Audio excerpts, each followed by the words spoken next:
Hello everybody and welcome to Argentina. It's the opening round of the 2025 FIM Motocross World Championship season. This is the YPF INFINIA MXGP of Argentina. I'm down on the start line area at the moment. The backdrop is just behind me. The gate here has just been prepared, as you can see, and in a moment I'm just going to take a quick look around the racetrack. In fact, what I'm going to do for you is stand on one of the jumps in the middle. We've got a fantastic racetrack here. Now, if you remember in the past, the last 7 or 8 years, we've been going to Villa Langostura on the opposite coast, just south of the Chilean border. But here, this weekend, we're about 700 kilometers northwest of the capital, Buenos Aires. So it's a drivable distance. There's a much bigger catchment area for fans here. And this racetrack, they started construction here, did our team at MXGP back in January. They've shifted around 1 million tons, 1 million cubic meters of dirt. They've lowered all the levels, they've built up big jumps. You'll see some of that in a moment as well. And obviously, bear in mind, when I scan around and show you the whole lap, this camera will probably just flatten things out, but when you tune into MXGP-TV.com, of course, you'll see the track for what it is. It's long, it's flowing. The riders that I've spoken to so far today, all pretty much impressed. Looks good, the dirt looks good, the jumps look fun, it's open, it's flowing. And if you're a fan and you haven't booked tickets yet, get yourselves down here, because the spectator areas all around the racetrack here, you can see from any part of the track, very kind of reminiscent in some ways of Matterley Basin, where it doesn't matter where you watch from, you can see, if not all, pretty much 90% of the racetrack. So a lot of positives on this brand new venue here in Cordoba at the Infinity racetrack. In fact, you know what, Liam Everts, how are you?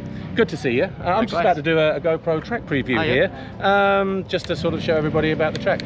You've probably not walked the track yet, but your first impressions. You did walk it? Yeah, I did. I just got back. Yeah. Okay, so tell us about the track. It looks like Hangtown to me a little bit, like US style. I quite fancy it at first sight. Good dirt? It looks like it. You know, they still have to break it open, but at first sight it looks positive. And actually, just to let you know, we've had a lot of rain here over the past couple of days, and our track crews are just working just a little bit behind the clock, but by the time we arrive here on come Saturday, everything will be full gas. So they're telling me, whilst it looks hard on top at the moment, as soon as they turn that over, there's a lot of humidity, a lot of moisture in the ground as well, so it could be softer than it looks when you did your track walk. That could be. I think it's fine now. I think it can use some more rain actually.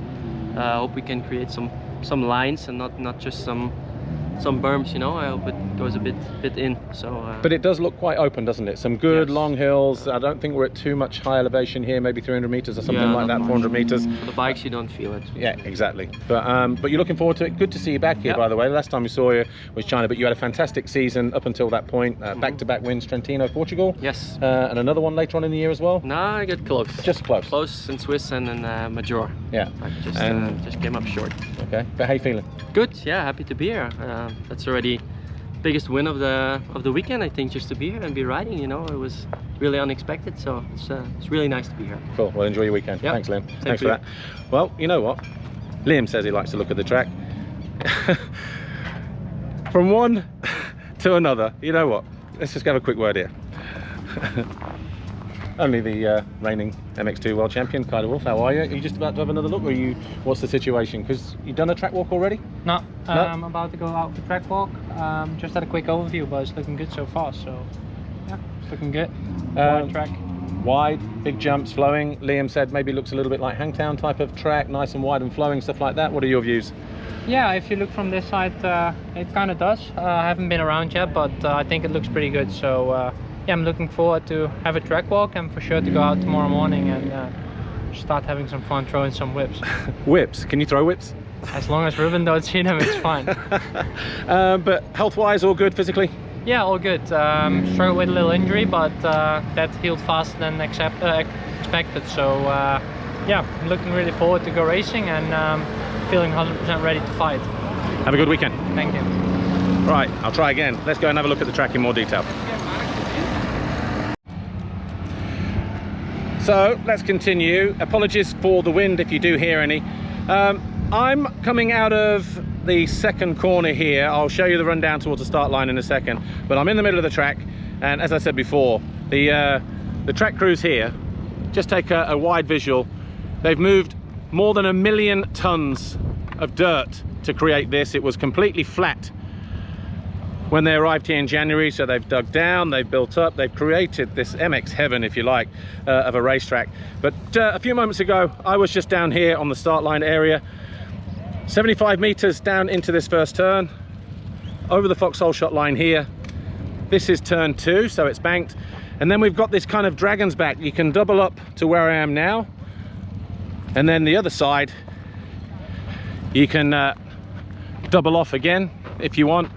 There you see Kai de Wolf and Ruben Thurleuren and Julius Mikela from TM out on the jump. But as we get to this jump where they're stood, we're kind of scrubbing through there, and then we're into a series of waves. There's 8 waves take us up the hill towards that sweeping turn, comes back on itself down here just the other side of the monster banner. Then there's a right hand turn, takes us up onto that plateau, and then an uphill step. We go left, we drop down, and then where the monster jump is, we've got about an 18 or 19 meter downhill tabletop. Nice long landing as well into this bottom right hand corner. On the gas, particularly on the 250s, a 30 meter liquimolly uphill triple. The landing is not too steep, but it is a very, very big jump. Fortunately, we are not at too much elevation, about 300 or 400 meters, something like that. So the performance of the bike is not really going to be hampered anyway. But once we get the other side of that liquimolly jump, just on the top, we go left. We've got like a nice long downhill. Then we've got another Monster Energy jump. That one's about 30 meters as well. And then we work our way just the other side of these banners.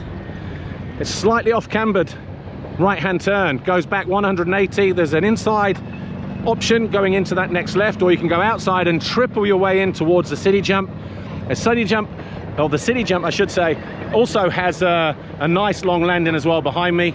We get to the bottom corner, that's the left-hander before we come back past pit lane. And pit lane, that's the straight that is about 150 meters long or so. And then once we get from there, we've got the right, a small double, the right, the small double, the left that falls away, and then we head over towards the Monster Energy finish line jump. Again, about 25 meters from point to point. It doesn't stop there. Behind the back of the start, we drop back down along the start straight, a series of waves, and then we've got a nice long sweep where we rejoin the track here. Now, as I said, the racetrack here, purpose-built, brand new. Looks like we're going to be here for a few years to come as well, because of the amount of work, effort, money that's been spent on getting us here. Change of venue, change of location from where we were in Via Langostura for the last 7-8 rounds of this Argentine Grand Prix. And I'm looking forward to it. I really, really am. And the biggest thing for me, we arrived on Tuesday morning. There was a little bit of rain on Tuesday. Wednesday night into Thursday, we had the most horrendous rainstorm, thunder, lightning, a serious amount of rain. I came to the track around, and that was between 1 and 4 or 5 o'clock in the morning. I came to the track just after midday on Thursday, and the track was already pretty much, as you see it now, pretty dry. It's got a bit of a crust to it on top, but it's quite soft underneath. So I'm already hoping that even if we do get some rain here, and that was a lot of people's fears before they traveled, looking at the long range forecast, you know, oh, it's rain, rain, rain, rain, rain every day. We didn't have all that rain. We just had it a big dose on Wednesday night into Thursday morning, and the track is in absolutely fantastic condition. And when they start to break that down and take the crust off the top and open up the track, it's going to be soft underneath, but that's only going to be good, because it's not going to be hard pack or slick or anything like that. And I think it's going to create some fantastic racing and some fantastic opportunities as well. Looking ahead to the riders on the gate, we've also got number changes. So Kai de Wolf, normally used to seeing him ride number 74. He's lining up with the number 1 as a defending champion in MX2. Simon Langenfelder has changed his number from 516 to number 27. Liam Everts, number 26 from the 72. A newcomer into the class in MX2, riding for Honda HRC, Valerio Latta. Normally in AMX 250, he was always riding 53. He's gone for the Jet Lawrence look at number 18. And of course, a couple of Yamahas in there as well. We've got Thibaut Beniston switching from the 198 to number 9, and his teammate Rick Helsinger going from 44 to number 4. I'm sure there's probably a few others. The Triumph rider, Monster Energy Triumphs, Guillaume Perez, good to see him back in MX2 this weekend on that Triumph.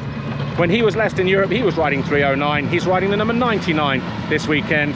So, but new for this week and for the whole series, I will be bringing you live coverage of the time practice session on Saturday, and that will be at all the rounds in Europe as well and beyond. So yeah, stay tuned, join us and tune in for all the action on MXGP-TV.com with me, Paul Malin, Lisa Leyland, the rest of the team. This is the opening round. 2025 starts now. 24 is a distant memory. Let's go racing. MXGP-TV.com, that's where it's at. Hope you enjoy the action here at the YPF INFINIA MXGP of Argentina.